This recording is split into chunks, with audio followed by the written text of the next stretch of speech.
ঘুমের মাঝেই আমাকে কয়েকজন মেয়ে মিলে অপহরণ করলো। আমার সাথে এত বড় সিন ক্রিয়েট হয়ে গেছে, অথচ আমি বেঘরে ঘুমাচ্ছি।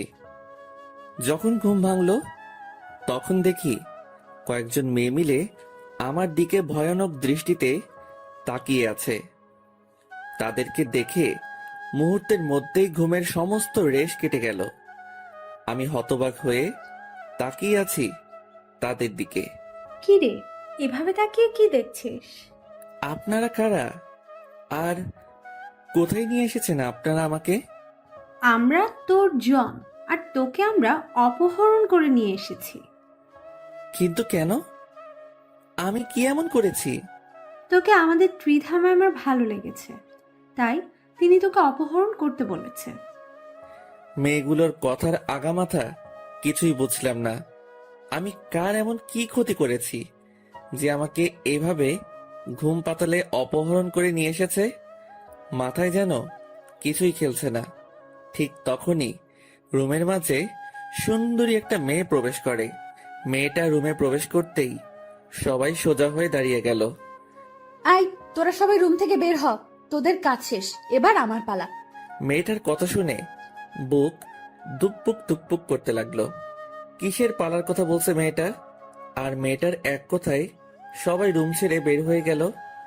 কোনো কিছুর হিসাবই যেন মেলাতে পারছি না আমি। ঠিক তখনই মেয়েটা বুক থেকে টান দিয়ে ওড়নাটা ফেলে দিল। এবার আরো ভয় পেয়ে গেলাম। এই এই, কি করছেন আপনি? একদম চুপ তুই। আর একটা আওয়াজও যদি গলা দিয়ে বের করেছিস তাহলে সোজা গলায় হাত দিয়ে কণ্ঠনালীতে লক বসিয়ে দিব। মেয়েটার কথা শুনে শরীরের সমস্ত রক্ত চলাচল বন্ধ হয়ে গিয়েছে মতন অবস্থা। ভিতরের প্রাণ ভোমরাটা সারা শরীরে ছুটাছুটি করছে। প্রাণ ভোমরাটা চাচ্ছে কোথাও গিয়ে লুকিয়ে পড়তে, যেখান থেকে কোনো দিনও এই মেয়ে খুঁজে বের করতে না পারে। মেয়েটা হুট করেই আমার উপরে ঝাঁপিয়ে পড়ল। আমি মেয়েটার কর্মকাণ্ড দেখে পুরাই থ হয়ে গেলাম। আই ছেলে শোন, একদম নড়াচড়া করবি না যেন। নড়াচড়া করলেই সোজা শেষ করে দিব, না হয়তো আমার কাজ শেষ হলে আমি তোকে ছেড়ে দিব। আমি চুপচাপ শুয়ে আছি, কোনো কথাই বের হচ্ছে না মুখ দিয়ে। মেয়েটা এবার বড় ধরনের ঝাটকা দিল আমাকে। সে আমার ঠোঁট জোড়ায় নিজের ঠোঁট বসিয়ে দিয়েছে। সে আমার ঠোঁটে পাগলের মতন স্পর্শ করতে শুরু করে।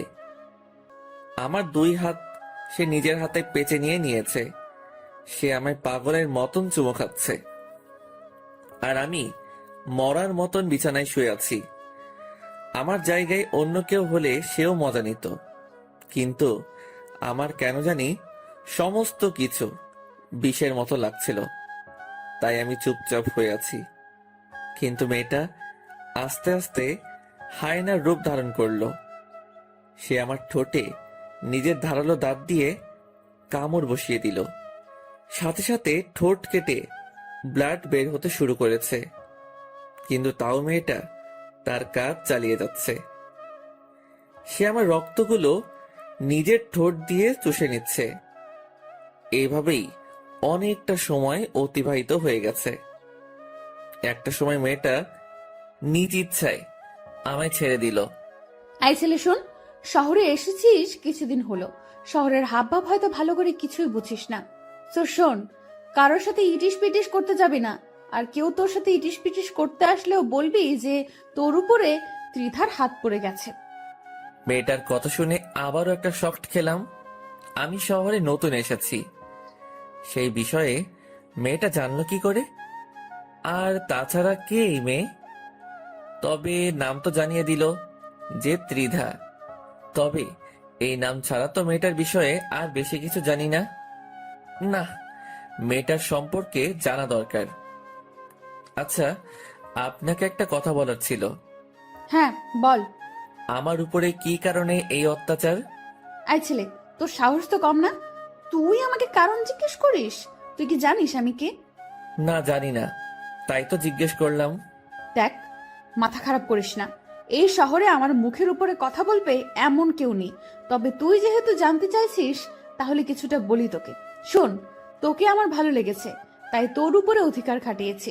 শোন, আমি ছাড়া অন্য কোনো নারী যেন তোর সংস্পর্শে না আসে, না হয়তো প্রাণ হারাবি। কিছুই বললাম না মেয়েটাকে আর, কারণ বলার মতন কিছুই নেই মেয়েটাকে। এতদিন ধরে দেখে এসেছি যে ছেলেরা মেয়ের উপরে জুলুম আর অন্যায় করে, কিন্তু আজ তার উল্টো দেখলাম। হয়েছে, এবার চলে যা তুই। আমার গাড়ি তোকে তোর বাসা অবধি ছেড়ে দিয়ে আসবে। আমি বিছানা ছেড়ে উঠে পড়লাম। মেয়েটা আমায় রুমে ছেড়ে দিয়ে চলে গেল। আমিও রুম থেকে বের হয়ে গেলাম। রুম থেকে বের হতেই দেখি বাসার সামনে গাড়ি দাঁড় করানো। ত্রিধা নামক মেয়েটা কি এই গাড়ির কথা বলেছে, যে এই গাড়ি আমায় বাসায় ছেড়ে দিয়ে আসবে? কিছুই বুঝে উঠতে পারছি না, তাই গাড়ির সামনে দাঁড়িয়ে আছি। তখনই গাড়ির ভিতর থেকে ড্রাইভার চেঁচিয়ে উঠল, এই বেটা, গাড়িতে উঠিস না কেন? তোরে কি ইনভাইট দিয়ে গাড়িতে উঠাতে হবে নাকি? লোকটার কথা শুনে বুঝে গেলাম ত্রিধা নামক মেয়েটা এই গাড়ির কথাই বলেছে। আর কিছু না ভেবে গাড়িতে উঠে গেলাম। লোকটা গাড়ি স্টার্ট করতেই সেই সুন্দরী মেয়ে ত্রিধা সজোরে চেঁচিয়ে উঠল, আই ড্রাইভার, গাড়ি থামা। ত্রিধার কথা শুনে ড্রাইভার গাড়ি বন্ধ করে দিল, আর ত্রিধা সোজা ভিতর থেকে বের হয়ে এসে ড্রাইভারের কলার চেপে ধরে। আই বেটা, তোকে কে সাহস দিয়েছে ওর সাথে এইভাবে কথা বলার? তোর সাহস তো দেখছি অনেক বেড়েছে। না কিছু বলি না দেখে পিঠে পাকনা গজিয়েছে। ম্যাম, আমার ভুল হয়ে গেছে, আজকের পরে এমন আর হবে না। আজকের মতো সাবধান করে দিলাম, পরের বার থেকে ওর সাথে যদি কোনো ধরনের বাজে ব্যবহার করিস তাহলে সোজা পিঠের চামড়া উঠিয়ে ফেলবো। মনে রাখবি, সে আমার অনেক কাছের মানুষ। মেয়েটার এমন ধারা আচরণ দেখে বেশ অবাক হলাম, কিন্তু কিছু না বলে গাড়িতে উঠে গেলাম। ড্রাইভার গাড়ি ড্রাইভ করে আমায় বাসায় ছেড়ে দিয়ে আসলো। আমি বাসায় নামতেই দেখি মুন্না দাঁড়িয়ে আছে। কি রে, তুই এতটা সময় কোথায় ছিলি? আর তোর ঠোঁটের এই অবস্থা কেন? আরে একটা সমস্যা হয়েছে, তাই সেটা সেরে আসলাম। কি সমস্যা? শহরে আসলি 2 দিন হলো না, তার মাঝে সমস্যায় জড়িয়ে গেলি? আরে না, তেমন কোনো সমস্যা না। আচ্ছা বাদ দে এখন ওসব কথা, আগে বল কলেজের কি অবস্থা। আমি অ্যাডমিশন করিয়ে দিয়েছি তোকে, কাল থেকে কলেজ শুরু করিস। আচ্ছা। বাট একটা কথা মাথায় রাখিস, কলেজে অনেক সমস্যায় পড়তে হবে তোকে। একটা মেয়ে আছে কলেজে, সে খুব ডেঞ্জারাস। আর তাছাড়া সিনিয়র কিছু আছে যারা অল টাইম র্যাগিং দেয়, তাদের থেকেও একটু সাবধানে থাকিস। আর পরোক্ষভাবে কারোর সাথে ঝামেলা করিস না। আরে সমস্যা নেই, আর আমি কার সাথে ঝামেলা করব? আমার পোশাক আশাক দেখলেই তো মানুষ আমার থেকে অনেক দূরে সরে যাবে। আমার মতন ছোট লোকের সাথে ওসব কেউ করবে না। আকাশ, তুই নিজেকে এতটা ছোট করিস কেন? হ্যাঁ, তুই কি মানুষ না নাকি? আর তাছাড়া তোর সাথে আজ 1 বছর ধরে পরিচয় আমার। আমি জানি তুই মনের দিক দিয়ে অনেক বড়, সো নিজেকে একদম ছোট করবি না। আচ্ছা ঠিক আছে। তারপর মুন্নার সাথে অনেকটা সময় বাসায় বসে আড্ডা দিলাম। তারপর সে চলে গেল। আর সবার তো মোটামুটি আইডিয়া হয়েই গিয়েছে যে আমি এই শহরে নতুন। তাহলে আসুন পরিচয়টা দিয়ে আর একটু ক্লিয়ার করে দেই। আমার নাম আকাশ মাহমুদ, অনার্স 2য় বর্ষে পড়াশোনা করছি। পরিবার বলতে কেউ নেই আমার, তবে মানুষের কাছে এটুকু শুনেছিলাম যে আমার মা আর বড় বোন নাকি বেঁচে আছে, তবে তারা কোথায় থাকে কেউ জানে না। তাদের কোনো ঠিকানাই কারোর কাছে নেই। আমি ছোট থেকে একজনের কাছে মানুষ হয়েছি। তিনি আমার মায়ের মতোই ছিলেন, কিন্তু কিছুদিন আগে তিনি মারা গিয়েছেন। তাই সেই শহর ছেড়ে এখানে চলে এসেছি, কারণ সেই শহরটা আমার জন্য যন্ত্রণাদায়ক হয়ে উঠেছিল। আর বাকি সমস্ত কিছু গল্পের সাথে থাকলেই জানতে পারবেন। সেদিনের মতন রাতটা কাটিয়ে দিলাম। পরের দিন সকালবেলা ঘুম থেকে উঠে মুন্নার অ্যাডমিশন নিয়ে দেওয়া কলেজে চলে গেলাম। যেতে যেতে মুন্নার সাথে যোগাযোগ করে নিয়েছি। সেও আমার সাথে একত্রে কলেজে যায়, কারণ সেও আমার ক্লাসমেট। মুন্না আর আমি কলেজের গেট দিয়ে ঢুকবো, ঠিক তখনই কয়েকজন ছেলে এসে মুন্নাকে ধাক্কা দিয়ে ফেলে দেয়। এই ছেলে, তাড়াতাড়ি এখান থেকে চলে যা, কলেজে নতুন মুরগি এসেছে, তাই তাকে র্যাগিং দিব। আর তুই যাতে কোনো রিয়াক্ট না করিস, তাই আগ থেকেই পানিশমেন্ট দিয়ে দিলাম। ছেলেগুলোর কথা শুনে মুন্না সেখান থেকে চলে গেল। মুন্না যেতেই ছেলেগুলো আকাশকে ঘিরে ধরলো। কি রে ছোট লোকের বংশধর, তুই এই কলেজে চান্স পেলি কি করে রে? তোর জামা কাপড়ও তো আমাদের মতো অতটা হাই কোয়ালিটির না। আমি চুপচাপ নিচের দিকে তাকিয়ে দাঁড়িয়ে আছি। কি রে তোর কথা কানে যাচ্ছে না? হ্যাঁ, কথার জবাব দে। আকাশ কোনো কথা না বলায় ঠাস করে আকাশের গালের মধ্যে চড় বসে দেয় সেই ছেলেটা। আকাশ থাপ্পড় খেয়েও চুপ, সে গালে হাত দিয়ে দাঁড়িয়ে আছে। যাক, সম্মান দিতে জানিস তাহলে। কথা না বলায় একটা থাপ্পড় মেরেছি, কথা বললে আরও কয়েকটা খেতি। চুপচাপ থাকায় একটাই থাপ্পড় মারলাম। তবে তুই এই কলেজে আসায় আমাদের একদিকে লাভ হয়েছে, কারণ আমরা একজন পার্সোনাল কাজের ছেলে পেয়ে গেছি। তোকে যখন তখন কাজে লাগাতে পারবো। এই কি বলিস তোরা? হ্যাঁ দোস্ত, তুই ঠিক বলেছিস। এই শোন, আজ থেকে তুই আমাদের কর্মচারী। আমাদের জন্য সব সময় নাস্তা পানি আনা নেয়া তুই এই করবি। আর এখন শোন, আমার পা অনেক ব্যথা করছে, পাগুলো টিপে দে দেখি। ছেলেগুলোর কথা শুনে মেজাজটা চরম লেভেলের খারাপ হচ্ছে, কিন্তু কিছুই করার নেই। র্যাগিং করতে বাধা দিলে আরো সমস্যা করবে, তাই চুপচাপ ওদের কথা মেনে নিলাম। ছেলেটার পা টিপে দেওয়ার জন্য মন স্থির করলাম। ঠিক তখনই কয়েকটা মেয়ে এসে ছেলেগুলোকে বলল, এই যে শোনেন ভাইয়ারা, আপনারা ওকে কোনো ধরনের র্যাগিং দিবেন না, কারণ সে ত্রিধার অনেক কাছের লোক। ত্রিধার কাছের লোক হলে আমরা কি করব? মুরগি হাতে পেয়েছি, তাকে র্যাগিং না দিয়ে থামবো না? আর তাছাড়াও এই ছোট লোক ত্রিধার কাছের মানুষ হয় কি করে? আমরা এইসব বানোয়াট কথা বিশ্বাস করি না। ত্রিধা এসে যদি এই কথা বলে যে সে তার কাছের লোক, তাহলে আমরা তাকে ছেড়ে দিব। আচ্ছা, আমরা ত্রিধাকে বলছি। মেয়েগুলো গিয়ে তিধাকে বলে। একটু পর তিধা ছেলেপিলেগুলোর কাছে আসে। আই, তোদের সমস্যা কি রে? কোনো সমস্যা নেই আমাদের, আমরা নতুন মুরগি পেয়েছি তাই র্যাগিং দিচ্ছি। তোদেরকে একবার বললাম যে হয়নি, যে সে আমার কাছের লোক। মানে কি ত্রিধা, এই ছোট লোক তোমার কাছের কেউ? এই কথা যেন কোনো মতেই বিশ্বাস করতে পারছি না। তোদের বিশ্বাস হচ্ছে না তো দাঁড়া, তোদের বিশ্বাস করাচ্ছি। তিধা আকাশের কাছে এসে ওকে জড়িয়ে ধরে সবার সামনে তার ঠোঁটের মধ্যে কিস বসিয়ে দেয়। এই দৃশ্য দেখে পুরো কলেজ হাঁ করে তাকিয়ে আছে আকাশ আর তিধার দিকে। পুরো কলেজের সকলকেই তাক লাগিয়ে দিয়েছে তিধার এমন কর্মকাণ্ড। সবার চোখ জোড়া কপালে উঠে গেছে তিধার আচরণে। কিছুক্ষণ পর তিধা আকাশকে ছেড়ে দেয়। কিরে, এবার বিশ্বাস হলো তো? তিধার প্রশ্নের উত্তর দেওয়ার পরিস্থিতিতে যেন কেউ নেই, সবাই হতভম্ব হয়ে দাঁড়িয়ে আছে। কিরে, সবার মুখের বুলি কোথায় গেল? ত্রিধা, কি করে সম্ভব এমনটা? কি করে সম্ভব সেটা তো নিজের চোখেই দেখলি, তাহলে এবার ছাগলের মতো চেঁচাচ্ছিস কেন? তিধার কথা শুনে সবাই চুপচাপ হয়ে যায়, কারণ তিধার মুখের উপরে কথা বলবে এমন কারোর বুকের পাটা হয় নাই। এই ছেলে, চল তুই আমার সাথে। তিধা আকাশের হাত ধরে টানতে টানতে একটা জায়গায় নিয়ে গিয়ে বসায়। আকাশ চুপচাপ বসে আছে। শোন, কলেজে সবাই জেনে গেছে যে তোর উপরে ত্রিধা হক জমিয়েছে। আজকের পর আর কেউ সাহস করবে না তোর সাথে বেয়াদবি করার। আর তোর গাল লাল হয়ে আছে কেন? তার মানে কি সেই ছেলেগুলো তোকে র্যাগিং দিয়েছে? আমি চুপচাপ দাঁড়িয়ে আছি, কোনো কথা না বলে। জলদি কথার আনসার না পেলে চরম রাগ উঠে আমার। প্রথমবারের মতন মাফ করে দিলাম, সো এবার বল যে সেই ছেলেগুলো কি তোকে র্যাগিং করেছে? না, র্যাগিং করেনি, কারণ র্যাগিং করার আগেই আপনার মানুষ চলে আসে। তবে থাপ্পড় মেরেছে তারা আমায়। খুব লেগেছে তাই না তোর? তুই টেনশন নিস না, ওদের কি হাল করে সেটা খালি তুই দেখতে থাক। আচ্ছা শোন, চোখটা অফ কর একটু। মেয়েটার কথা শুনে বুঝতে পারছি না যে কি করতে চাইছে সে, তবে মেয়েটার কথা মতন চোখ বন্ধ করে ফেললাম। আর সে আমার গাল দুহাত দিয়ে ধরে অনেক কয়টা চুমু এঁকে দিল গালের মধ্যে। হয়েছে, এবার যন্ত্রণা কমে যাবে তোর। আর তুই এখন সোজা ক্লাসে চলে যা, আমি কিছু সময় পরেই আসছি। ত্রিধার কথা মতন ক্লাসে চলে গেলাম। মনের মধ্যে এক ধরনের তুফান বইছে। কি চায় ত্রিধা আমার কাছে? কেন সে আমার সাথে এমন অদ্ভুত আচরণ করে? হাজারটা প্রশ্ন ঘুরপাক খাচ্ছে ভিতরে, কিন্তু এর কোনো উত্তরই যেন মনে হয় আমি পাবো না। তারপর ক্লাসে চলে গেলাম। স্যার এবং ক্লাসের সকলের সাথে পরিচিত হয়ে নিলাম।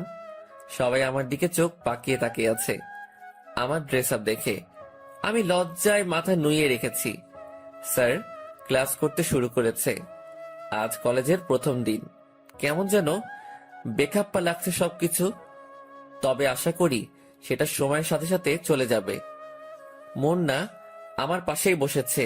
সে কিছুক্ষণ পর পর আমার দিকে চোখ পাকিয়ে তাকাচ্ছে, হয়তো কিছু বলতে চায়, কিন্তু স্যার ক্লাস নেওয়ায় কথা বলতে পারছে না।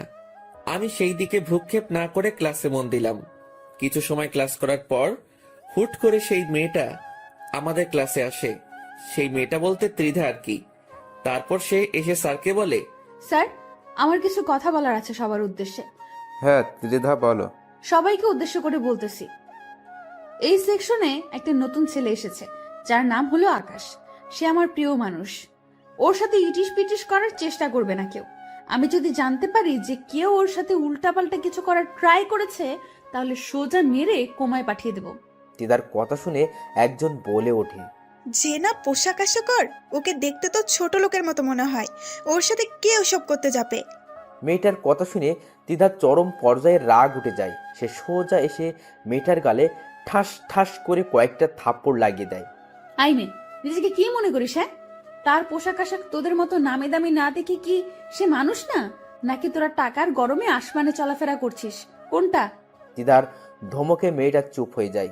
কিরে, কথা বলছিস না কেন? আমার ভুল হয়ে গেছে। এবারের মতন মাফ করে দিলাম। সবাইকে আবারও বলছি, সে যেমনই হোক না কেন, সে আমার প্রিয় বান্দা। ওর দিকে কেউ আঙুল তুললেও তার আঙুল আমি ভেঙে দেব। আর তোমরা সবাই ওর দেখাশোনা করবে, কারণ আমি এই সেকশনের স্টুডেন্ট না। তাই ওর দেখাশোনা করতে একটু সমস্যা হবে। তাই তোমাদের দায়িত্ব দিয়ে গেলাম। সবাই ওকে দেখে রাখবা। আই ছেলে শোন, ক্লাস শেষে আমি কলেজের গেটে অপেক্ষা করব। তুই বাসায় যাওয়ার আগে একবার আমার সাথে দেখা করে যাবি। তিধা সবার উপরে তার হুকুমত চালিয়ে চলে গেল। এদিকে ক্লাসের সবাই এবং স্যার সহ টাসকি খেয়ে আছে তিধার কথায়। কারোর মুখে কোনো সাউন্ড নাই, আর সাউন্ড করবেই কি করে? তিধার কথায় পুরো ক্যাম্পাস চলে। তিধার কাছে কলেজের সিনিয়ররাও র্যাগিং খায়। ক্লাসরুমটা পুরো নিস্তব্ধ হয়ে গেছে মুহূর্তের মধ্যে। স্যার ক্লাসের পরিবেশ ফিরিয়ে আনতে লেকচার দেওয়া শুরু করে। সবাই স্যারের লেকচার শোনায় মন দেয়। দেখতে দেখতে অনেক কয়টা স্যার এসে এসে ক্লাস শেষ করিয়ে গেল। ছুটির ঘন্টা বাজিয়ে দিয়েছে। সবাই টেবিল থেকে নিজের ব্যাগ উঠিয়ে কাঁধে নিয়ে নিল। তারপর যে যার মতন চলে যেতে শুরু করলো। আচ্ছা আকাশ, একটা কথা বলতো, দ্বিধা তোকে নিয়ে কি শুরু করেছে? আর কিসের প্রিয় মানুষ দাবি করেছে তোকে? সে তো আমি নিজেও জানি না কোথাকার প্রিয় মানুষ, কোনখানের প্রিয় মানুষ। তুই যদি নাই জানিস, তাহলে ক্লাসরুমে এসে এভাবে সবাইকে শাসিয়ে গেল কেন? আরে মুন্না, সত্যি আমি কিছু জানি না। আচ্ছা, না জানলে আর কি করার, চল এবার বাড়ি চলে যাই। মুন্না, তোর কি মনে নেই যে সে আমায় ক্লাস শেষ করে দেখা করতে বলেছে? ও হ্যাঁ, যা গিয়ে দেখা করে আয়। আচ্ছা, আমি গিয়ে দেখা করে আসছি, তুই একটু দাঁড়া। মুন্নাকে দাঁড় করিয়ে রেখে ত্রিধার কাছে চলে গেলাম। কলেজের মোট দুটো গেট। একটা দিয়ে আমরা বের হব, আরেকটা দিয়ে সেই সুন্দরী ত্রিধা নামক মেয়েটা বসে আছে। ত্রিধার কাছে যেতেই বড় ধরনের একটা শক খেলাম। ত্রিধা সেই ছেলেগুলোকে মেরে সারা শরীরে মায়ের ছাপ টুকে দিয়েছে। শুধু তাই নয়, ছেলেগুলোর শরীরে কোনো কাপড়ই নেই, শুধু আন্ডারওয়্যার পরে সবাই লাইন ধরে দাঁড়িয়ে আছে। কি হলো তো তোদের শাস্তি? বলেছিলাম না ওদের অবস্থা আমি খারাপ করে দেব? সো দেখ, দিয়েছি ওদের অবস্থা খারাপ করে। তোর গালে থাপ্পড় দেওয়ার ফল ওরা পেয়েছে। মেয়েটার কথা শুনে বুকটা ধড়ফড় করছে। কি করে সম্ভব এসব? সে কলেজের সবার উপরে নিজের হুকুম মতো চালাচ্ছে। কেউ ভয়ে তার মুখের উপরে একটা কথাও বলছে না। সবকিছু যেন মাথার উপর দিয়ে যাচ্ছে আমার। কি রে, কথা বলছিস না যে? আচ্ছা থাক, কথা বলতে হবে না। তুই একটা কাজ কর, তুই গা থেকে শার্টটা খুলে ফেল। ত্রিধার কথা শুনে চমকে উঠলাম। কি সব বলছে এই মেয়ে আমাকে? আমি চুপ করে দাঁড়িয়ে আছি। কি রে, কথা কানে জানি তোর? তোকে বলেছি গা থেকে শার্টটা খুলতে। আমার অনেক লজ্জা লাগছে। প্লিজ আমাকে এভাবে শাস্তি দিয়েন না। আমি কোনো ভুল করে থাকলে আপনি আমার গায়ে হাত তুলতে পারেন। আকাশের কথা শুনে তিধা এবার সেই রকমের রেগে যায়। সে আকাশের কলার ধরে এক টান দিয়ে তার শার্ট ছিঁড়ে ফেলে। কথা বেশি বলিস যে, এটা তার ফল। ভালোই ভালোই আমার কথা শুনলে এমনটা করতে হতো না আমাকে। সো এবার দেখি, আমার কাছে আয়। আমি ঠাই সেখানে দাঁড়িয়ে আছি। লজ্জায় মাথা কাটা যাচ্ছে মতন অবস্থা। আশেপাশে যারা ছিল সবাই আমার দিকে চোখ পাকিয়ে তাকিয়ে আছে। তুই কি আমার কাছে আসবি নাকি আবার অন্য পন্থা অবলম্বন করতে হবে আমাকে? ত্রিধার এমন কথা শুনে তাড়াতাড়ি ওর কাছে চলে গেলাম। না হয় এবার কি করে বসবে কে জানে। তার কাছে যেতেই সে আমার কোমরে তার 2 হাত দিয়ে পেঁচিয়ে ধরলো। তারপর বুকের মাঝখান বরাবর পাগলের মতন চুমু খেতে শুরু করলো। যাদেরকে ত্রিধা শাস্তি দিয়েছে তারা চোখ পাকিয়ে তাকিয়ে আছে আমাদের দিকে। তখনই ত্রিধা বলে ওঠে, আই, তোরা এদিকে তাকিয়ে তাকিয়ে কি দেখছিস? হ্যাঁ, জীবনে কি আর কোনোদিন রোম্যান্স দেখিসনি মনে হয়? তাড়াতাড়ি সব কয়টা চোখ নামা, না হয় সব কয়টা চোখ তুলে নিব একদম। ত্রিধার ঝাটকি খেয়ে ছেলেগুলো নজর ফিরিয়ে নেয়। আর ত্রিধা আমার বুকে চুমু খাওয়া বাদ দিয়ে নিয়ে ব্যাগ খুলে একটা নতুন শার্ট বের করে। এই শোন, এটা তোর জন্য কিনে এনেছি একটু আগে। কাল থেকে এটা পরেই কলেজে আসবি। আর একটা প্যান্টও এনেছি, কাল থেকে ওসব পরে ক্লাস করবি। পুরনো জামা কাপড় আর পরবি না। এনে প্যান্ট, আর শার্টটা তোকে আমি পরিয়ে দিচ্ছি। তারপর ত্রিধা আমায় নিজের হাত দিয়ে শার্টটা পরিয়ে দেয়। আমার ভিতরে যেন প্রবল বেগে তুফান বইছে। মেয়েটা কেন এসব করছে? সে আমার কাছ থেকে কি চায়? এই ছেলে, এত কি ভাবছিস? হ্যাঁ, ত্রিধার কথায় হুঁশ ফিরে আসে। না না, কিছু না। কিছু না হলেই ভালো।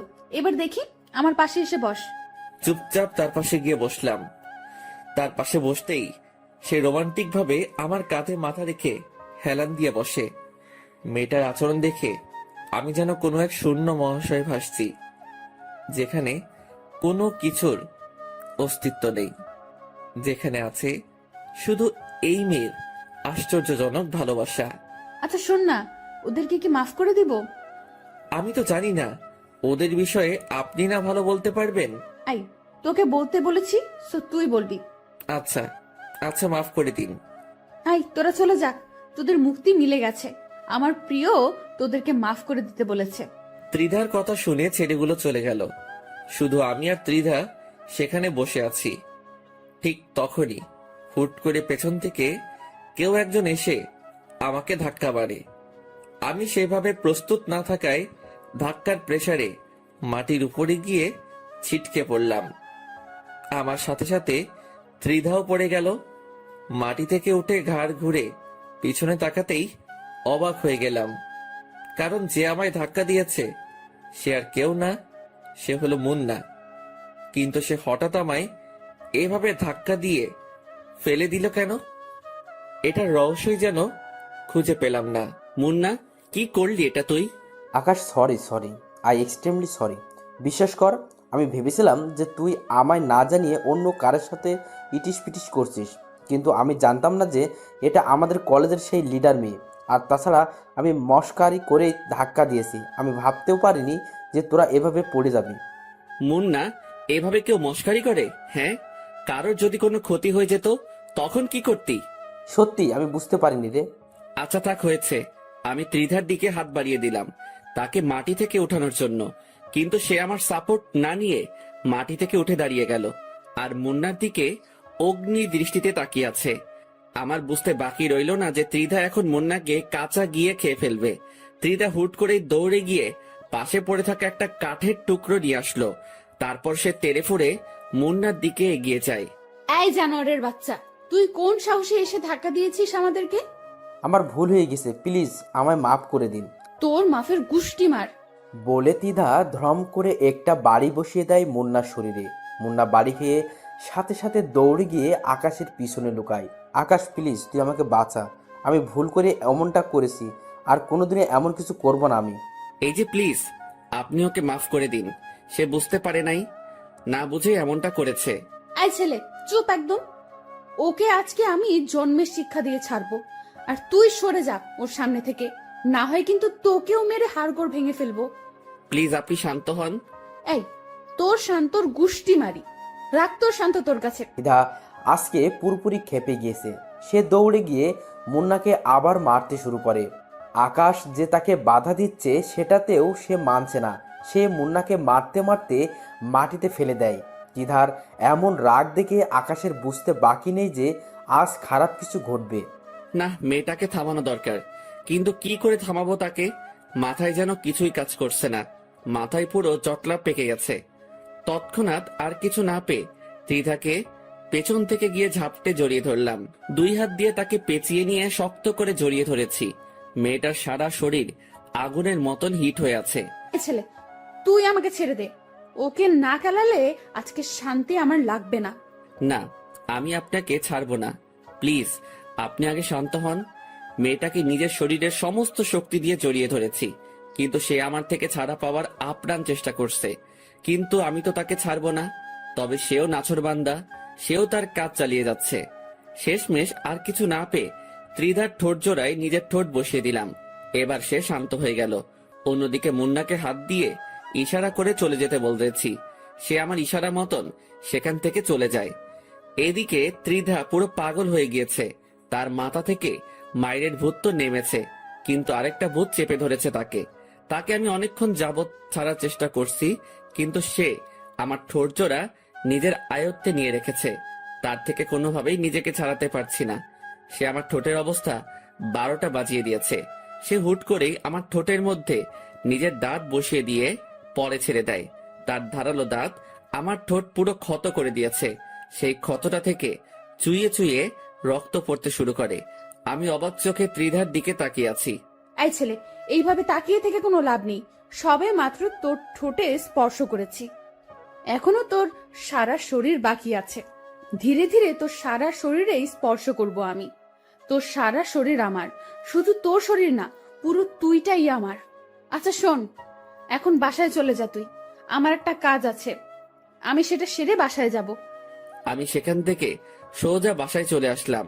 মনে মনে খালি একটা কথাই বাড়ি খাচ্ছে, এই মেয়েটা কি কোনো ভ্যাম্পায়ার নাকি?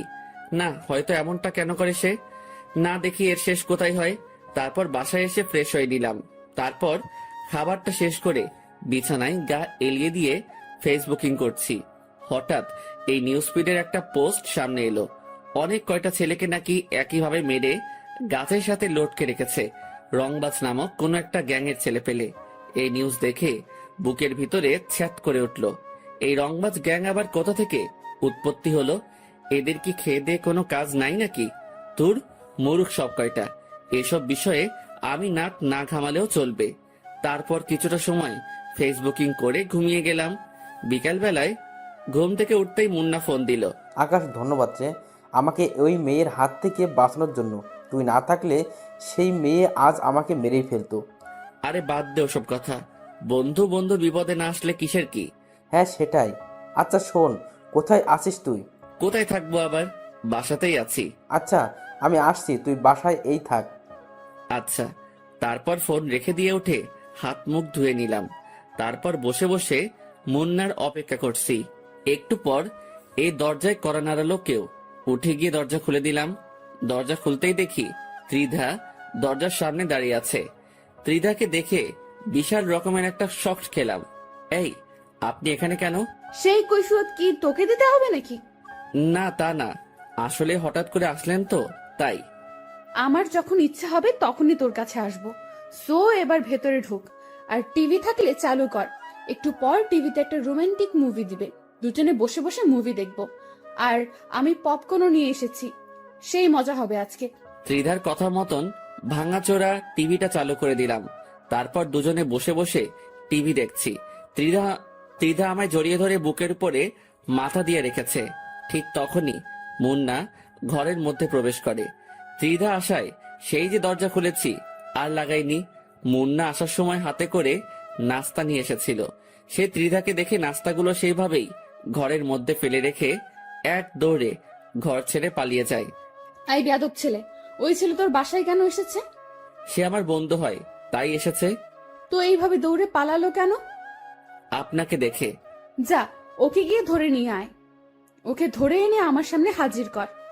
ত্রিধার কথা মতন বাসা থেকে বের হয়ে মুন্নাকে ফোন দিলাম। এই মুন্না, কই তুই? তোকে ত্রিধা বাসায় আসতে বলেছে, তাড়াতাড়ি বাসায় আয়। আকাশ, আমায় কি মেরে ফেলার প্ল্যান করছিস নাকি তোরা? আরে কি সব বলছিস? হ্যাঁ, তোকে আমরা মেরে ফেলতে যাব কেন পাগল? ত্রিধা তোকে ওর সামনে নিয়ে যেতে বলেছে। সো তুই বাসায় আয়, আর তোর কিছুই হবে না। আমি আছি, তুই আমার উপরে ভরসা রাখতে পারিস। আচ্ছা আসছি। কিছুক্ষণ পর মুন্না বাসায় আসে। তাকে নিয়ে ত্রিধার কাছে গেলাম। এই যে শোন, তোর বেয়াদবির শাস্তি তোকে ভালোভাবে দিতে পারিনি, সো এখন তুই আমাদের জন্য কফি বানা কিচেনে গিয়ে। আমি আর আকাশ বসে বসে মুভি দেখব। আমি তো কফি বানাতে পারি না। পারিস কি পারিস না সেটা তোর ব্যাপার। তোকে বলেছি কফি বানিয়ে আনতে, সো কফি বানিয়ে আন, না হয়তো তোর রক্ত কফির মগে নিয়ে পান করব। দিদার কথা শুনে মুন্না তাড়াতাড়ি কফি বানাতে চলে যায়। অন্যদিকে আকাশ গিয়ে তিধার পাশে চুপ করে বসে পড়ে। কিরে, তোর সমস্যাটা কোথায়? কই, কিসের সমস্যা? তুই এভাবে বসেছিস কেন? শুরুতে কি এভাবে বসেছিলি? না। তাহলে আগের মতো আমায় জড়িয়ে ধরে বস। ত্রিধার কথা মতন ওকে আবার জড়িয়ে ধরলাম। সেও আমায় জড়িয়ে ধরে বুকের মধ্যে মাথা রাখলো। ভিতরে কেমন যেন এক ধরনের তুফান বইছে। মনে হচ্ছে যেন নিজের প্রিয় মানুষটাকে বুকে জড়িয়ে নিয়ে রেখেছি, কিন্তু সত্যি তো এমনটা না। কারণ ত্রিধার চাওয়া পাওয়া কি সেটাই বুঝতে পারছি না। এসব নিয়ে ভাবছিলাম, তখনই মুন্না কফি বানিয়ে নিয়ে এলো। ত্রিধা মুন্নার হাত থেকে কফি নিয়ে এক চুমুক দিতেই তার চেহারার রং পরিবর্তন হয়ে যায়। সে কফির মগ আর কফি সহ ফিক্কা দিয়ে ফেলে দেয়। তোদের দিয়ে আসলেই কোনো কাজ হবে না। তুই আসলেই একটা গাধা। তোর মতন গাধা দুনিয়ার জন্য একটা বোঝা। মুন্না মাথা নুইয়ে রেখেছে। ভিতরে ভিতরে সে ভয়ে মরে যাচ্ছে। আচ্ছা শুন, তুই গাধা হোস আর যাই হোস না কেন, আকাশের দেখাশোনা আজ থেকে তুই করবি। ওর চলাফেরায় যেন কোনো ধরনের সমস্যা না হয়। তার সমস্ত প্রয়োজন তুই পূরণ করবি। তার জন্য যত টাকার প্রয়োজন হয় আমাকে জানাবি তুই। দিদার কথা শুনে আকাশ আর মুন্না দুজনেই তাজ্জব হয়ে যায়। কি বলেছি মাথায় ঢুকেছে তোর? জি। হয়েছে, এবার আমি চললাম। আর আকাশ, তুই কালকে তাড়াতাড়ি কলেজে চলে আসবি। আমি অপেক্ষা করব কলেজে। আচ্ছা। তারপর ত্রিধা চলে গেল। মুভি শেষ না করেই ত্রিধা যাওয়ার পর অনেকটা সময় মুন্না আর আমি আড্ডা দিলাম বলতে ত্রিধার বিষয় নিয়েই কথা বলেছি। তারপর রাতে মুন্নাও চলে যায়। পরের দিন সকালবেলায় উঠে ফ্রেশ হয়ে কলেজে চলে গেলাম। রিক্সা করে কলেজে যাচ্ছি। প্রায় পৌঁছে গিয়েছে কলেজে। হঠাৎই দেখি কালকে সেই ছেলেগুলো পথ আটকে দাঁড়িয়ে আছে, যাদেরকে তৃষা মেরেছিল। সেই ছেলেগুলো প্লাস আরো অনেক ছেলে পেলে আছে তাদের সাথে, সবার হাতে লাঠি সোটা। তাদেরকে দেখে আমি রিক্সা থেকে নেমে গেলাম। মামুর বেটা, আজ তোকে পেয়েছি। তোর জন্য গতকাল ত্রিধার কাছে মার খেয়েছি আমরা, সো আজ তার প্রতিশোধ নিব। আজ তোকে জমের দ্বারে পাঠাবো। দাঁড়া তুই, দেখি আজ তোকে কে বাঁচায় আমাদের হাত থেকে। আমি চুপচাপ দাঁড়িয়ে আছি, আর সামনে প্রায় 20 থেকে 25 জন ছেলে পেলে দাঁড়িয়ে দাঁড়িয়ে ভাবছি কি করব। এখান থেকে কি দৌড়ে পালিয়ে যাব, নাকি তাদেরকে প্রতিঘাত করব। ঠিক তখনই তাদের থেকে একটা ছেলে বলে ওঠে, এই মার শালাকে। আমি তখনও ডিসিশন নিতে পারিনি যে কি করব, কিন্তু তারা সকলেই আমাকে মারার জন্য আমার দিকে তেড়ে ফুড়ে আসছে। আর আমি হাবলার মতন তখনও দাঁড়িয়ে আছি। কিন্তু হঠাৎ করে ছেলেপেলেগুলো আমার দিকে এগিয়ে না এসে উল্টো রাস্তা ধরে দৌড়াতে শুরু করলো। কিরে, কি হয়েছে ওদের? কিছুই তো বুঝে আসছে না, কাকে দেখে তারা এমন উল্টো দৌড়াচ্ছে। আমি কৌতূহল করে পিছনে ফিরতেই দেখি ত্রিধা প্রায় শতাধিক ছেলেপেলে নিয়ে আমার পিছনে দাঁড়িয়ে আছে। এই ভয়াবহ দৃশ্য দেখে কলিজার পানি যেন মুহূর্তের মধ্যেই শুকিয়ে গেছে আমার। অন্যদিকে যারা আমায় মারতে এসেছিল তারা দড়ি ছেঁড়া গরুর মতন ছুটাছুটি করছে। কে কোন দিক দিয়ে পালাবে দিশকুল পাচ্ছে না।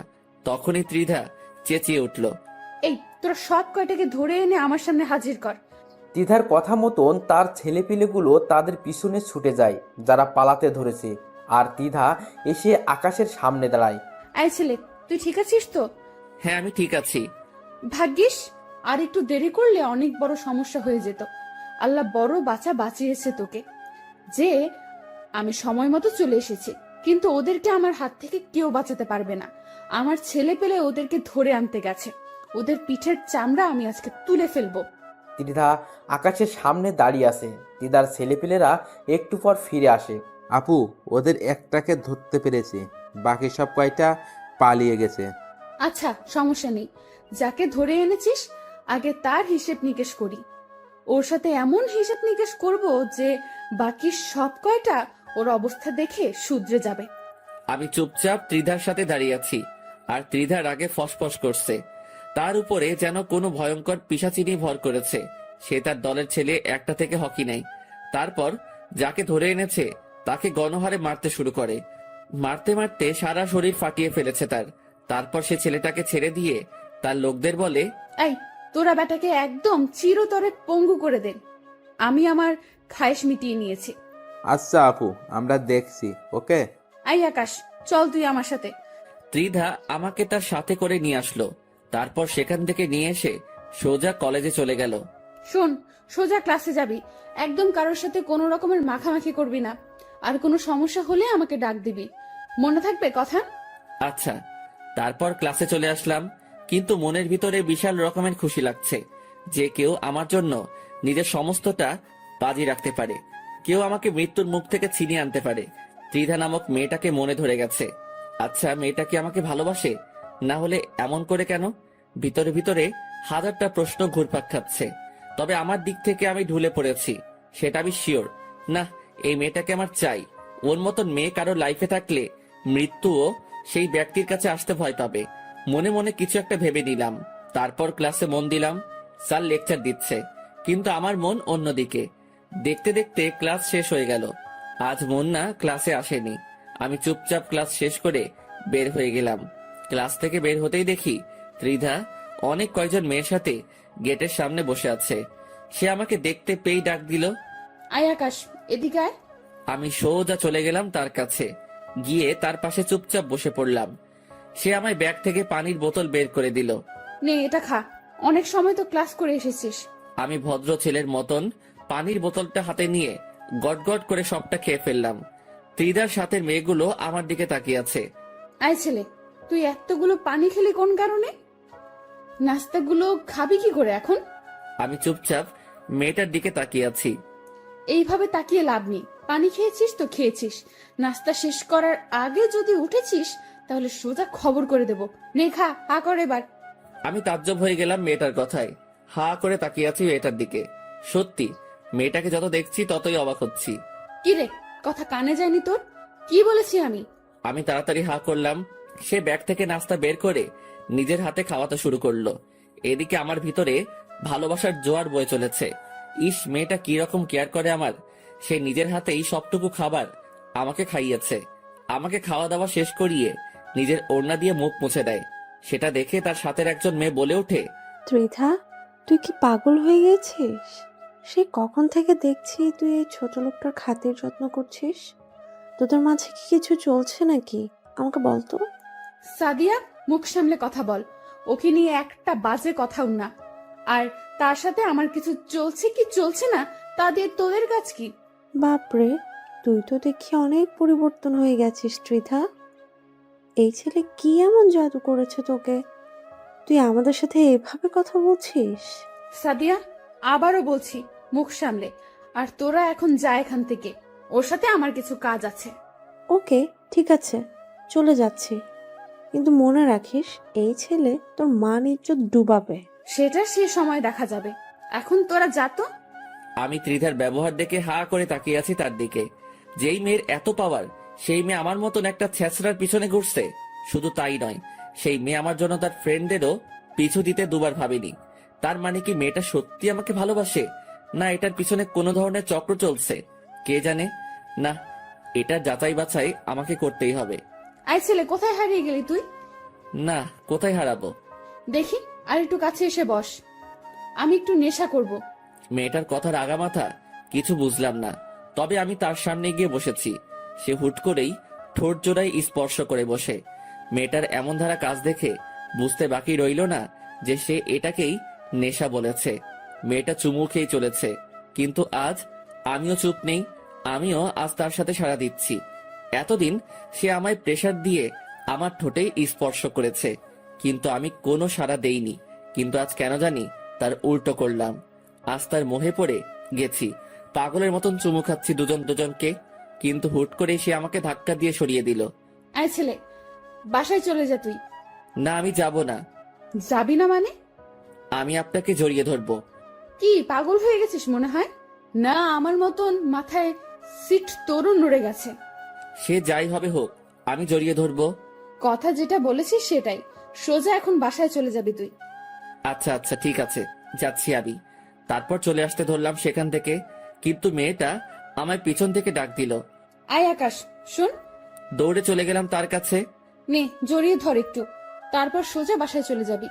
ত্রিধার কথা শুনে খুশিতে নাগিন ড্যান্স দিতে ইচ্ছা করছে। তাড়াতাড়ি ত্রিধাকে জড়িয়ে ধরলাম।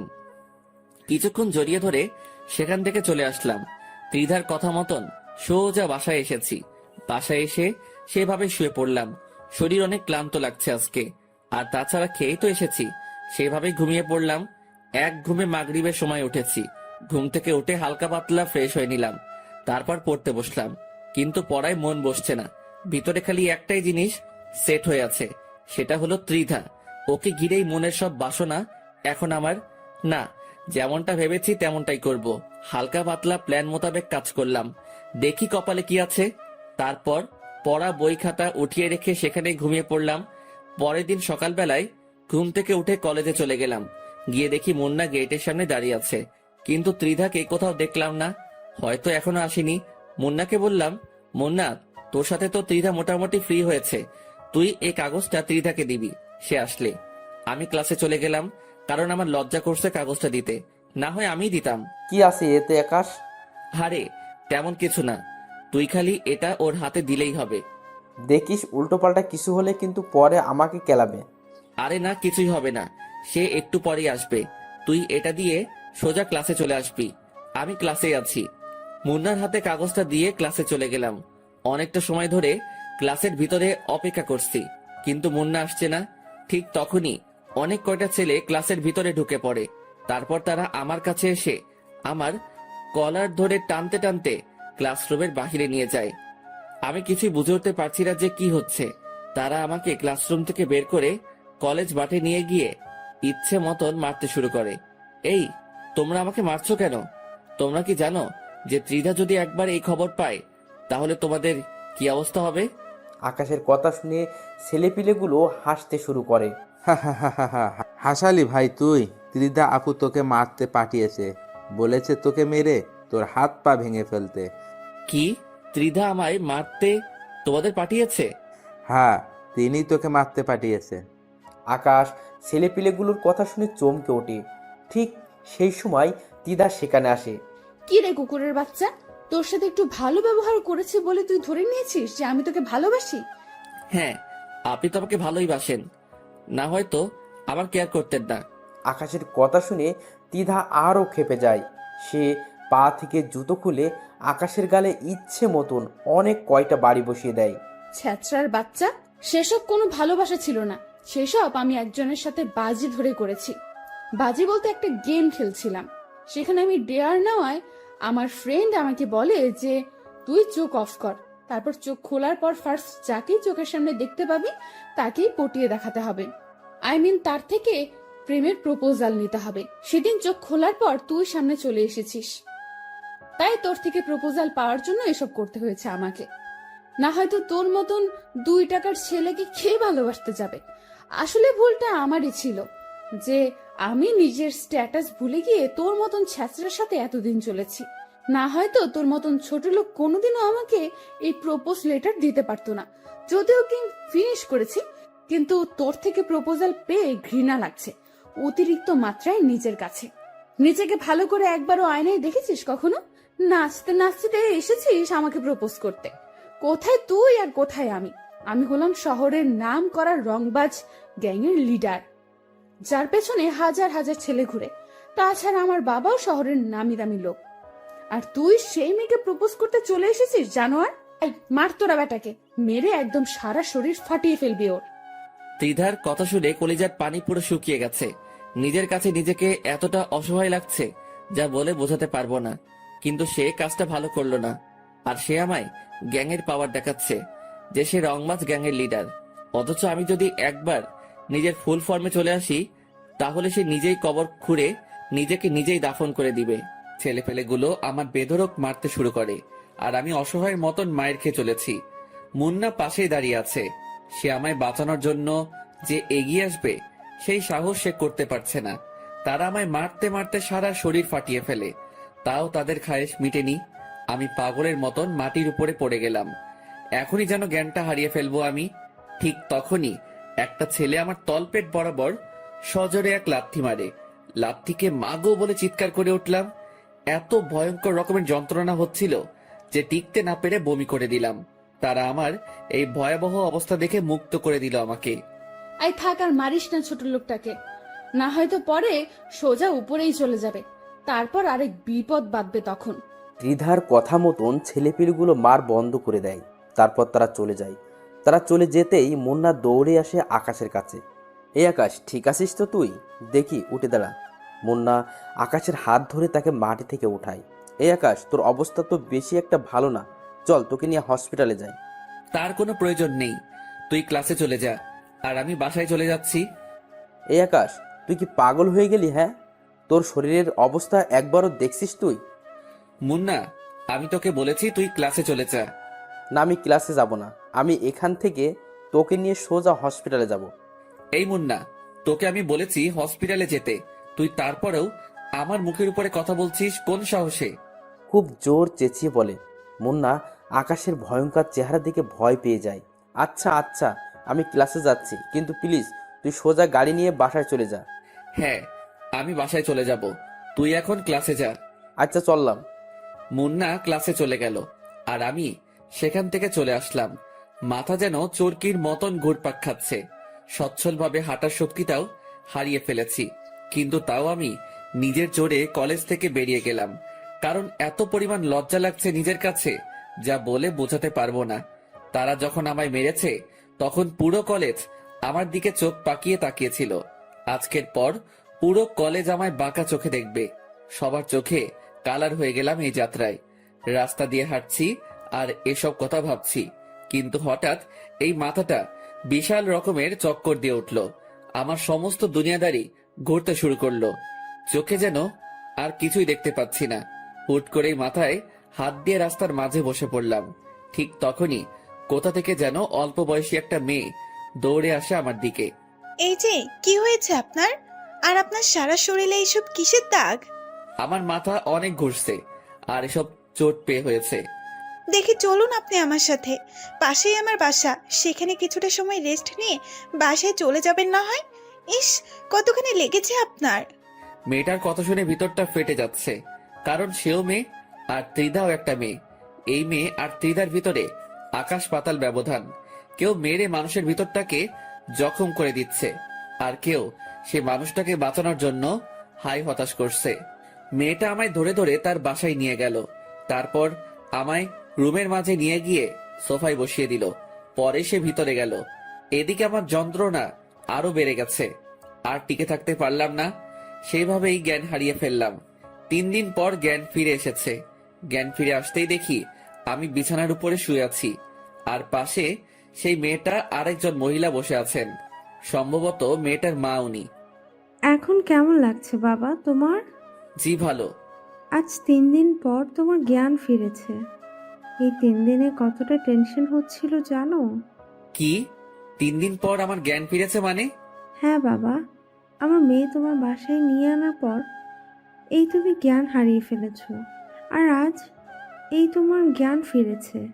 মহিলাটার কথা শুনে চোখ কপালে উঠে গেল। আজ 3 দিন আমি অচেতন। কি থেকে কি হচ্ছে এসব? আচ্ছা বাবা, তোমার এমন অবস্থা কি করে হলো? আসলে কি বলবো, লজ্জার কথা, তবুও বলছি।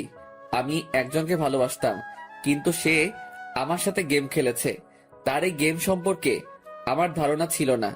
যখন আমি তাকে নিজের ভালোবাসার ইজহার করি, তখন সে লোক দিয়ে আমায় বেধড়ক পিটুনি দিয়েছে। মানুষের মনুষ্যত্ব বলতে কি কোনো কিছুই নেই নাকি? আসলে দুনিয়াটা আজ খারাপ মানুষদের দখলে। এই যে আমার মেয়েটাকে দেখেছো? তার বাবাকেও আমি ভালোবেসে বিয়ে করেছিলাম, কিন্তু সে আমার পুরো দমে মেরে দিয়েছে। পরিশেষে না পেরে তাকে ছেড়ে দিয়ে চলে এসেছি। কিন্তু মানুষটা নাকি কিছুদিন আগে মৃত্যু হয়েছে। তার মৃত্যুর খবর শুনে আমার বিন্দু পরিমাণ আফসোস হয়নি, কারণ সে তার পাপের ফল পেয়েছে। বাবা, তুমি চিন্তা করিও না। যে তোমার সাথে খারাপ আচরণ করেছে, সেও সঠিক সময়ে তার শাস্তিটা পেয়ে যাবে। হয়তোবা পাবে। আচ্ছা বাবা, তোমার বাসা কোথায়, আর কে কে আছেন তোমার বাসায়? আমার বাসা এই শহরেই। একাই থাকি এই শহরে, আর পরিবার বলতে কেউ নেই। আমি একাই পরিবারের সদস্য। তবে হ্যাঁ, একজন আমায় ছোট থেকে লালন পালন করেছে, কিন্তু তিনি মারা গিয়েছেন কিছুদিন আগে। আগে অন্য শহরে ছিলাম, কিন্তু তিনি মারা যাওয়ার পর এই শহরে চলে আসি। এখানকার একটা কলেজে অ্যাডমিশন নিয়েছে। ইসরে, অনেক কষ্ট হয় চলতে তোমার, তাই না? না আন্টি, তেমন কিছুই না। আচ্ছা, এবার আমার যাওয়া উচিত, কারণ এমনিতেই অনেক ঝামেলায় ফেলে দিয়েছে আপনাদেরকে। এই ছেলে, একদম নড়বে না বিছানা থেকে। কিসের কষ্ট? হ্যাঁ, তুমি আমার ছেলেরই মতো। সো কোথাও যাবে না এখন তুমি। যতদিন তুমি সুস্থ হবে না ততদিন তুমি এখানেই থাকবে। মা বয়সী মানুষটার কথা শুনে হা করে তাকিয়ে আছি। দুনিয়ায় সত্যি ভালো মানুষ আছে। আচ্ছা শোনো, আমি কিছু খাবার এনে দিচ্ছি, তুমি সেগুলো খেয়ে নাও, কারণ আজ 3 দিন ধরে তুমি না খাওয়া। তিনি আমার জন্য খাবার আনতে চলে গেলেন, আর তিনার মেয়েটা আমার পাশে বসে আছে। আচ্ছা, আপনি মনে হয় মানুষটাকে অনেক ভালোবাসতেন, তাই না? হ্যাঁ।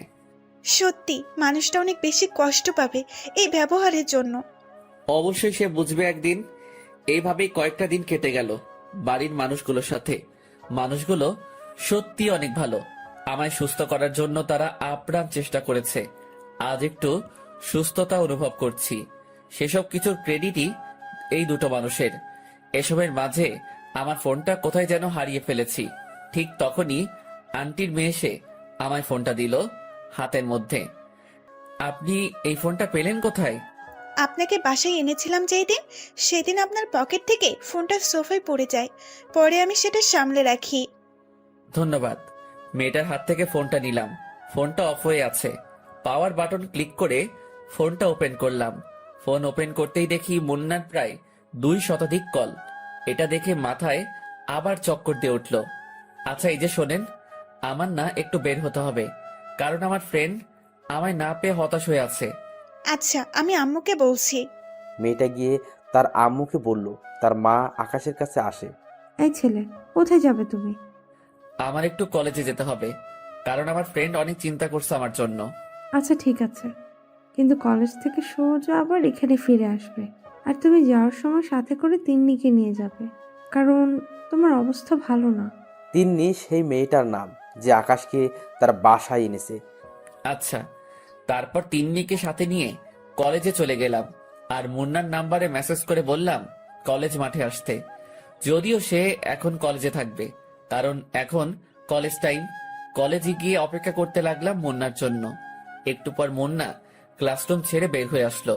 এই আকাশ, এতদিন কোথায় হাওয়া হয়ে গেছিলি তুই? তোর বাসায় গিয়ে খোঁজ করে এসেছি, কিন্তু তোর কোনো খোঁজ পাইনি। আর তাছাড়া নাম্বারে তো কতবার কল দিয়েছি তা আল্লাহ জানে। আরে ছিলাম এক জায়গায়। আচ্ছা বাদ দে এখন সব কথা, কি খবর বল। হ্যাঁ আছি কোনো রকম। তোর কি অবস্থা? আর তোর পাশে কি উনি? আমি ভালো আছি, আর সে হবে একজন। ছাড় ওনার কথা, চল কোথায় গিয়ে বসে কথা বলি। তারপর মুন্না আর আমরা সহ কলেজের গন্ডিতেই একটা বড় গাছ আছে, সেটার নিচে গিয়ে বসলাম। তারপর সেখানে বসে অনেকটা সময় কথাবার্তা বললাম। আচ্ছা থাক মুন্না, তুই আজকের মতন চলে যাই। কালকে থেকে আবার কলেজ রানিং করব। আচ্ছা ঠিক আছে। মুন্নাকে বিদায় দিয়ে আমি আর তিন্নি চলে আসতে ধরলাম। ঠিক তখনই দেখি গেটের সামনে ত্রিধা দাঁড়িয়ে আছে অনেক কয়টা মেয়ের সাথে। সে আমাকে দেখে হা করে তাকিয়ে আছে আমার দিকে। আমি তাকে দেখেও না দেখার ভান করে মাথা নুয়ে বের হয়ে গেলাম, কিন্তু সে পিছন থেকে এসে আমার শার্টের কলার ধরে টান দিল। কিরে ছোট লোক, তুই আবারও এই কলেজে? তোর কি লজ্জা শরম বলতে কিছুই নেই নাকি? না মার খেয়েও তোর শিক্ষা হয়নি কোনটা? আর সাথে দেখি সুন্দরী মেয়ে নিয়েও ঘুরছিস। কলার ছাড়েন, আমি বাসায় যাব, আর আমি কাকে নিয়ে ঘুরবো সেটা আমার বিষয়। কি? তুই আমার মুখের উপরে কথা বলিস? তোর সাহস তো দেখি অনেক বেড়ে গেছে। সাহসের কিছুই দেখেননি এখনো, সো ভালোই ভালোই নিজের কাজ করেন। ত্রিধা আকাশের কথা শুনে চরম লেভেলের রেগে যায়। সে আকাশের গালে ঠাস করে একটা থাপ্পড় বসে দেয়, কিন্তু তার আগেই তিন্নি তার হাত ধরে ফেলে। এই মেয়ে, হেটামগুলো অন্য কোথাও গিয়ে দেখা। ওনার গায়ে একটা ফুলের টোকা লাগলেও হাত ভেঙে গলায় ঝুলিয়ে দেব। এই মেয়ে, কে তুই? আর তুই কোন সাহসে আমায় বাধা দিস? এখন তো খালি বাধা দিয়েছি, পরের বার সোজা গালের চামড়া তুলে ফেলবো। শোন, সবার উপরে হুকুম মতো চলে না, মাথায় রাখবি। সো চললাম এবার। এই আপনি চলেন। তিন্নি আকাশকে নিয়ে সেখান থেকে চলে আসে।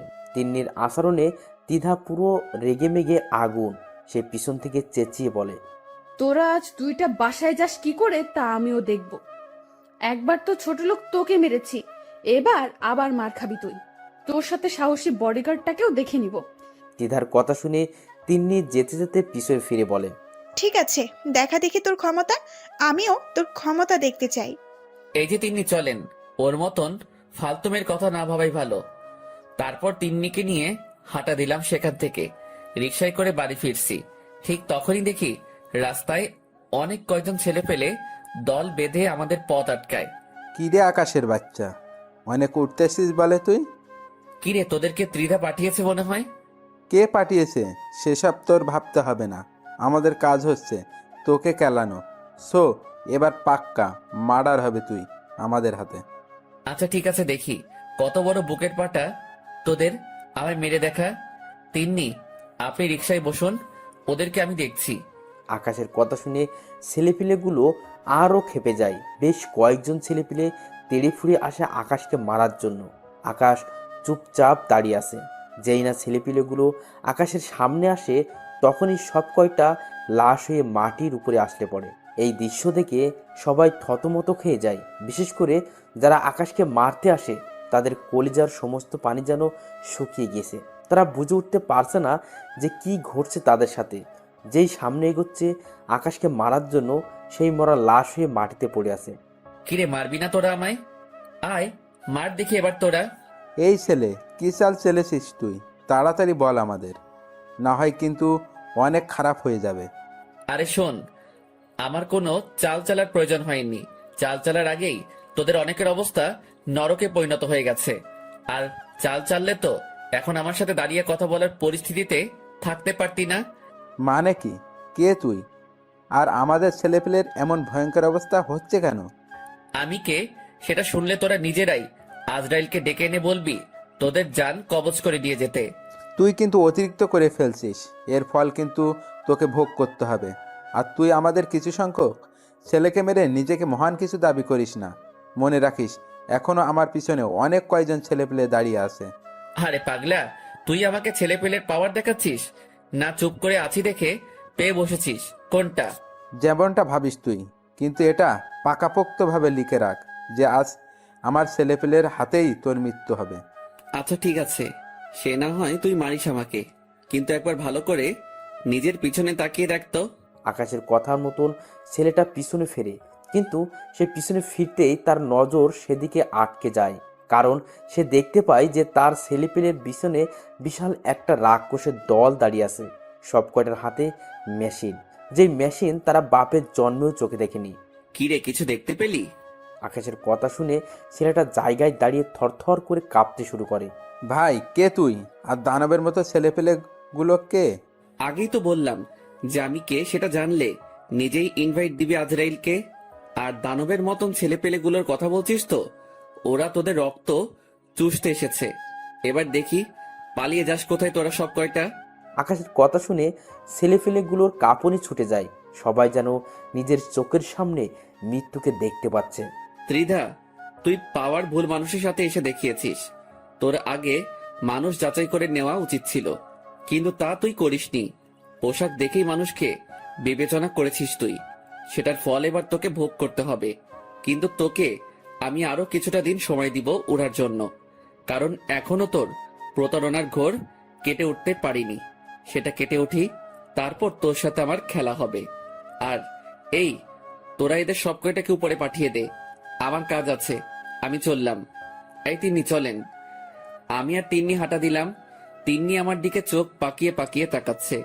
অন্যদিকে আমার ছেলে পেলে তাদের খেল শুরু করে দিয়েছে। কিন্তু হুট করেই যে ছেলেটা এতটা সময় আমার সাথে কথা বলেছে, সে এসে আমার পায়ের উপরে হুমড়ি খেয়ে পড়ে। ভাই, আমাকে মাফ করে দিন। সত্যি আমি জানি না যে আপনি কে আর কি আপনার পরিচয়। তবে এটা বলতে পারি যে আমি অনেক বড় ভুল করে ফেলেছি আপনাকে মারতে এসে। প্লিজ ভাই, আপনার পা ধরে কুড়ো জোরে ক্ষমা চাচ্ছি। আল্লাহর ওয়াস্তে আমাদেরকে মাফ করে দিন। কেন এখন কেন?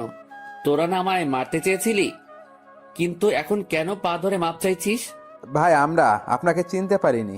আমি শিওর যে আপনি অনেক বড় মাপের কেউ হবেন, না হয়তো আপনার জন্য এত মানুষ কখনোই আসতো না। আর তাছাড়াও যারা এসেছে তাদেরকে দেখে মানুষ বলে মনে হচ্ছে না। তাদেরকে দেখেই মনে হচ্ছে যেন তারা কোনো বনের হিংস্র হায়েনা। তারা রক্তের নেশায় বন ছেড়ে লোকালয়ে উঠে এসেছে। ভাই প্লিজ, আপনার পা দুটো ধরে মাফ চাচ্ছি। আজকের পর কোনোদিন আর এই দুঃসাহস করব না। আচ্ছা ঠিক আছে, যা, মাফ করে দিলাম। কিন্তু কিন্তু কি কিন্তু ভাই? একটা শর্তে মাফ করব। ভাই আপনি একবার মুখ ফুটে বলেন, খালি আমরা আপনার সব শর্তে রাজি। তুই এখন ত্রিধাকে ফোন দিয়ে বলবি যে আকাশকে শেষ করে দেওয়া আমাদের সাহসে কুলোয়নি। সো আপনার বিষয়ে আপনি দেখেন, আমরা আর নাই এসবের মাঝে। তারপর ফোন কেটে দিবি। ভাই এক্ষুনি আমি ফোন লাগাচ্ছি।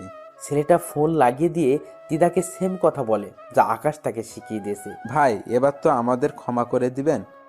হ্যাঁ, তোদের ক্ষমা করে দিয়েছি। এই, তোমরা আর কেউ ওদেরকে মেরো না। ওদের হিসাব নিকাশ এখানেই শেষ। আর শোন, তোদেরকে যেন এসবের মাঝে আর কোনোদিন না দেখি। আর যারা এখন আমায় মারতে এসে নিজেকে শেষ করেছে, তাদের লাশ জানাজা দিয়ে মাটির নিচে দাফন করে দিবি। ভাই আপনার হুকুম যেমন করেছেন আমরা তেমনই পালন করব। আকাশের কথা মতন ছেলেপিলেগুলো তাদের সহপাঠীদেরকে নিয়ে চলে যায়, আর আকাশের ছেলেপিলেরাও চলে যায়। এদিকে আকাশ রওনা হয় তিন্নিকে নিয়ে বাসার উদ্দেশ্যে। যেতে যেতে তিন্নি আকাশকে জিজ্ঞাসা করে, আচ্ছা, আমার কিছু জানা ছিল। হ্যাঁ বলেন। আচ্ছা, আপনি কে বলেন তো? আর এত ছেলে পেলে আপনার পক্ষ হয়ে আসলো, তার মানেটা তো বুঝলাম না। সত্যিটা বলবো না মিথ্যা বলবো? অবশ্যই সত্যিটা বলবেন। আমি ঘুমিয়ে যাওয়া কোনো ভয়ঙ্কর চিতাবাঘ, যার পিছনে হাজার হাজার ছেলে পেলে কাজ করত। কিন্তু এখন সেসব কিছুতেই নেই। এখন একদম সাধারণ জীবনযাপন করছি। আর ছেলেপেলেগুলো আমার খবর পেয়ে এসেছে। ঘুমিয়ে যাওয়া ভয়ঙ্কর চিতাবাঘ বলতে কি বোঝালেন ঠিক বুঝলাম না। আর হাজার হাজার ছেলে পেলে কেন আপনার জন্য কাজ করতো? সেসব না হয় পরে কোনো এক সময় জানতে পারবেন। এখন চলেন, বাসায় যাই। আচ্ছা ঠিক আছে, চলেন। তিন্নিকে নিয়ে বাসায় চলে আসলাম। তিন্নির মা আর তিন্নি কেমন যেন আপন হয়ে গিয়েছে আমার। এই দুজন মানুষকে যখন ছেড়ে যাব আমি, তখন হয়তো মনের মধ্যে বিশাল পাহাড় সমান কষ্ট নিয়ে যেতে হবে। এসব ভাবতে ভাবতে বাসায় চলে আসলাম। বাসায় যেতেই দেখি আন্টি খাবার দাবার রেডি করে রেখেছে। মানুষটা একদম আমার লালন পালন করা মায়ের মতন। ওনাকে দেখে কেমন যেন মায়ের ফিল আসে। শুধু তাই নয়, অনেক কষ্ট হয় তাদের এই অবস্থা দেখে।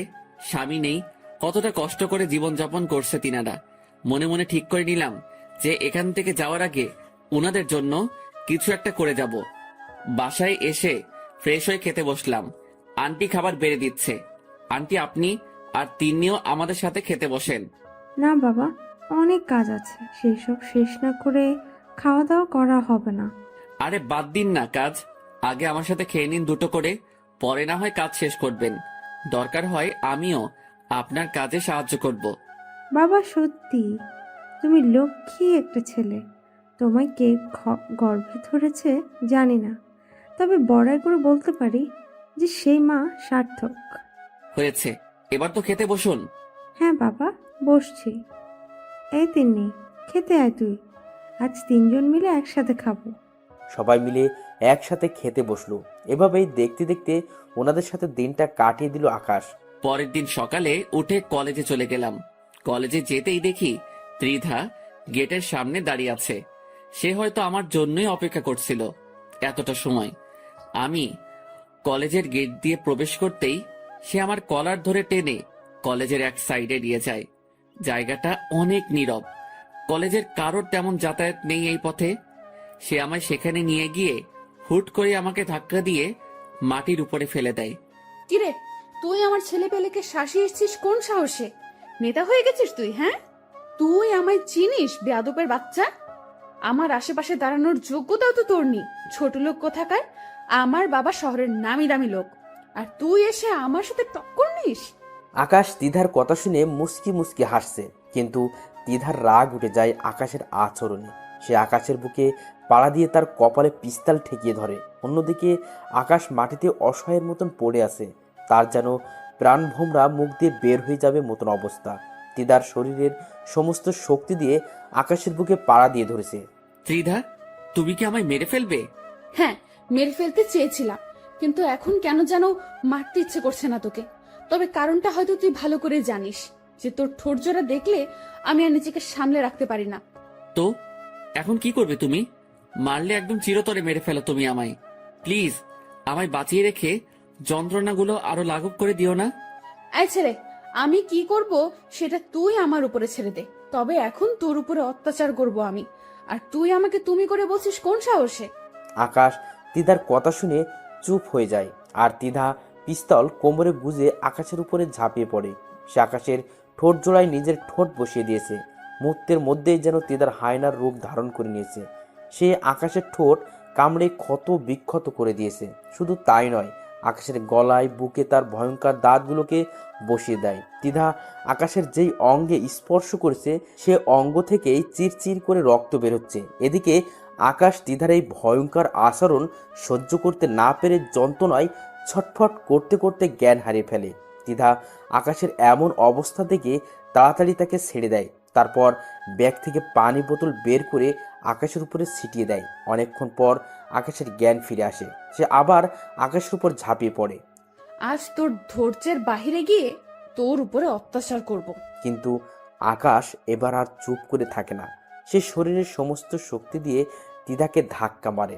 তারপর মাঠ থেকে উঠে দাঁড়িয়ে যায়, আর তিধা ধাক্কার টাল সামলাতে না পেরে মাটির ওপরে গিয়ে আছড়ে পড়ে। এই শরীর খেকর বংশধর, তুই নিজেকে কি মনে করিস? হ্যাঁ, বলেই ঠাস ঠাস করে কয়েকটা থাপ্পড় বসিয়ে দিলাম। অনেক অত্যাচার করেছিস, তাই এটা তোর প্রাপ্য। আর তোকে শুরুতেই বলেছি আমায় মেরে ফেল, কিন্তু তুই আমায় মারিসনি, বরং আমার কষ্ট আরো বাড়িয়ে দিয়েছিস। আর সেই কষ্টই এখন তোর জন্য কাল হবে। আজ তুই দেখবি আমার আসল রূপ। বলেই শরীর থেকে শার্টটা খুলে ফিক্কা দিয়ে মাটির উপরে ফেলে দিলাম। তারপর ত্রিধার উপরে ঝাঁপিয়ে পড়লাম অট্টহাসি একটা দিয়ে। হা হা হা হা হা।